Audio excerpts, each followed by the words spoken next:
சொந்தமும் இல்லை ஒரு பந்தமும் இல்லை சொன்ன இடத்தில் அமர்ந்து கொள்கிறார் நாங்கள் மன்னரும் இல்லை மந்திரி இல்லை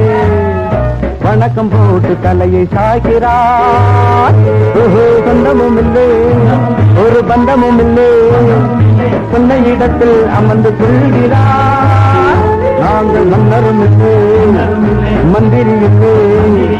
வணக்கம் போட்டு தலையை சாய்கிறார் இருக்கும்போது தைலம் போட்டு அழகு செய்கிறார் அது இறங்கி விட்டால் திரும்பி பார்க்க வெறுப்பு கொள்கிறார் உள்ள இடத்தில் உள்ள வரைக்கும் இந்த உலகம் உன்னை மதிக்கும் இடத்தை விட்டு விழுந்து விட்டால் ஏறி மிதிக்குமே உள்ள இடத்தில் உள்ள வரைக்கும் இந்த உலகம் உன்னை மதிக்கும் இடத்தை விட்டு